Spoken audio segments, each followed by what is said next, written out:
Still waiting. What happened? There was supposed to have been a giant landslide on La Palma, causing a massive volcanic tsunami to come racing across the Atlantic Ocean and destroy Florida. People were sure this was going to happen. I got hundreds and hundreds of messages. I do find it strange that a lot of these channels that predict natural disasters and weather phenomenon and these type of things, they didn't say a word to the people in Kentucky, the people in Arkansas or Missouri or Illinois. All those tornadoes, dozens and dozens of lives lost, not a word of warning. But we're still waiting on this. I would, however, also like to say thank you to everyone who has been joining me recently over at the Patreon channel. It is really refreshing to see people that actually put their money where their mouth is when they say we support independent media, we support voices that maybe aren't so mainstream. It's really great to see folks show up. I do appreciate it for the $1 a month. It's not per video per week. It's $1 a month. And if you sign up for a year at one time, it's like $10, something like that. So thank you very, very much to those folks. Also to the folks that joined me last night. It's been about 10 days since I've been on Twitch. Decided to restart the game Middle-earth: Shadow of War. This was a really great game. This was the first one that I played on Twitch when I first started well over a year ago.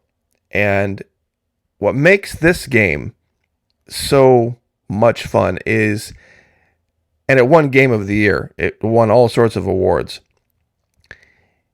The game immerses you into the environment in a way that you don't feel like the game is centered around you. You can go walking through a region. It's very Middle-earth fantasy based game. And the enemies around are all having conversations, unaware that you're there, about all sorts of different things that military guys would talk about. Sometimes the weather, sometimes duty, other people in the unit, and sometimes you hear them complain, sometimes you hear them laugh. But it's just casual conversation, and they did a fantastic job, as you can see, with, of course, the graphics and the entire gameplay experience is one that just makes you feel like you're just kind of lost in a completely different world. And these days, don't underestimate the therapeutic effect of that, stepping away from real life, because there's a lot going on. And for so many years, people thought that when the end came, when shit hits the fan, so to speak, it would be a massive nuclear attack from China or Russia or whatever. And they made plans accordingly. They've even made games based on it. This is Far Cry, a scene from. But it's not going to be that. Some people say, Florida Maquis, you talk about all these places like Brazil or other countries that are so powerful, but they don't have nukes. It's not going to be nukes, guys. It's not going to be nukes. It's going to be undersea cables. This ties back into the whole situation with the Fitzgerald back many, many years ago. Well, I shouldn't say many, many years ago. It seems like it these days. Back in 2017, the destroyer that was attacked for tracing a cable, an undersea cable. Most folks don't know that the vast majority of the internet runs on undersea cables. It's what connects the world. And if you can take control of that network or become a threat to that network, you can do far, far more damage than any nuclear weapon could.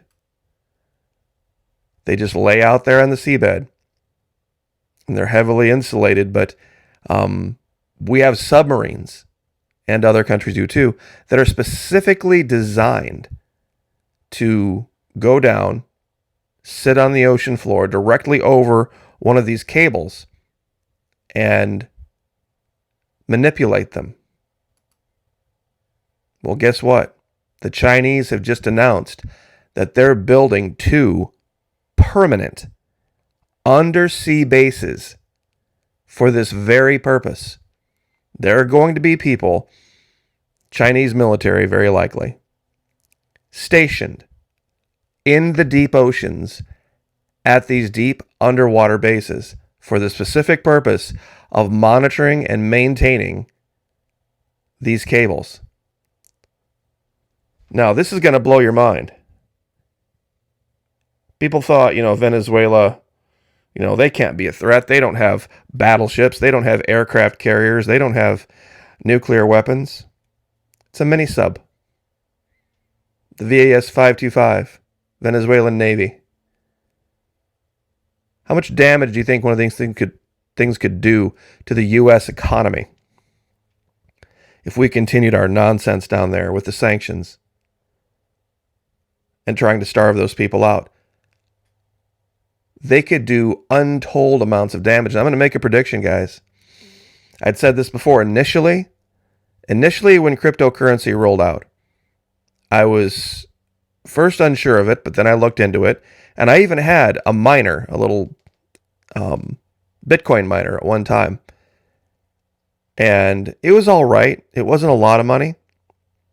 But then I realized it was being manipulated by the dollar forces out there.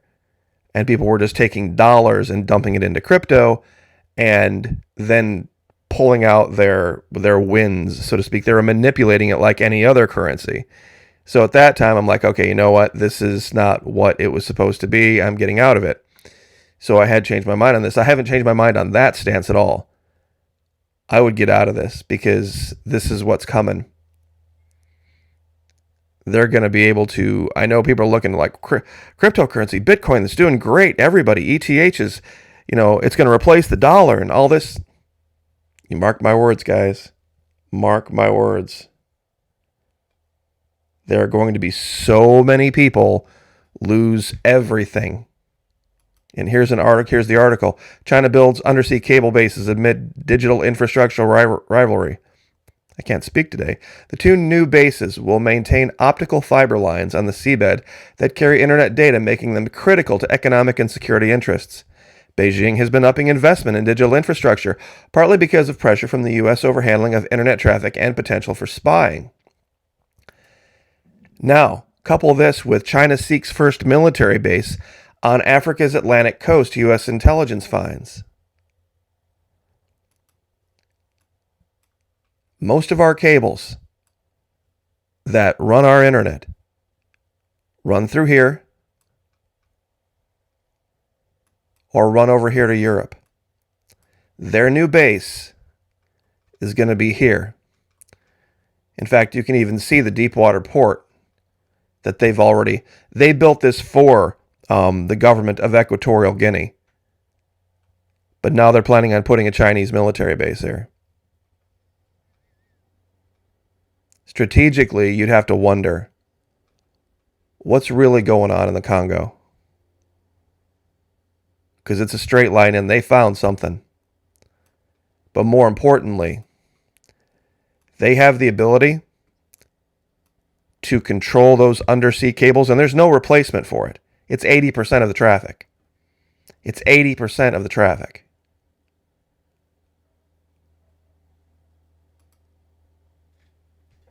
If they can control the internet, they will control cryptocurrency. And if they will control cryptocurrency, they'll control all of it. It's not going to be nukes. It's not going to be tsunamis. It's not going to, people said, oh, they're going to take this missile and they're going to shoot it off the coast and it's going to cause this massive tsunami, radioactive tsunami. You hear that too. I'm sure people are already typing. They have no interest in this. That's 20th century thinking. They want to control the information and they want to control the money. Primarily, though, they want to control the money because that's the ultimate goal of all of it.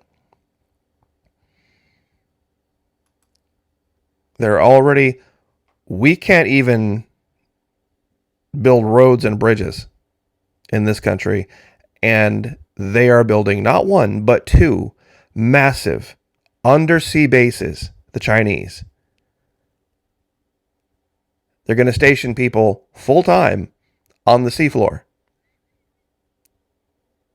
to maintain and operate these networks and these cables. So those of you out there in crypto, I would be converting every bit of currency I had into real goods, into real things. And that's what inflation is all about. Inflation is the cost of real things versus what a currency is worth. And right now the dollar is losing its war against real things. I had mentioned before in another video, I didn't bring up a picture, I wish I would have, about my used car. My used car is now worth more than what it was 2 years ago. Anybody who knows anything about cars knows that they don't appreciate in value. I mean, some old collector's items cars do, but general used cars, I have a 2016 GMC SUV. In real dollars, it's worth more now than it was 2 years ago. That's how bizarre the world has gotten. So, convert what you have into real, usable goods and make sure that you have the ability to do that on a regular basis, because no currency is going to hold its value for very much longer. Except for one. And it ain't going to be the dollar. And it isn't going to be the ruble for sure. And it isn't going to be Bitcoin. And I'll let you guess which one that is. Still waiting, though. Still sitting here on the beach in Florida waiting. God bless. Thank you again. Those of you who've joined me at Patreon, thank you very, very much. I really do appreciate it. More than you know. You make a big difference. And to me, that's what separates the fakes from those who are genuine. A lot of people can say, oh, we support you, and oh, we believe in you, and oh, this is fantastic, and we love your content, until somebody steps up and actually makes a small sacrifice like $1 a month. It's all just words. But we will be back on Twitch tonight.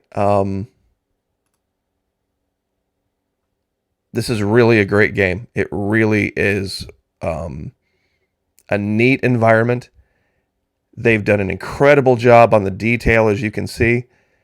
And these early stages of the game are actually the most fun, because you really do have to be somewhat careful and a little circumspect about how you move around and what you do, because you're not just super overpowered and there's not spaceships flying around. You've got to be sneaky, and it's very, very Renaissance. And that kind of stuff, I think, is something a lot of us could enjoy. So anyway, I'll leave it there. God bless. Happy Sunday. Like, share, subscribe, and we'll see you guys next time.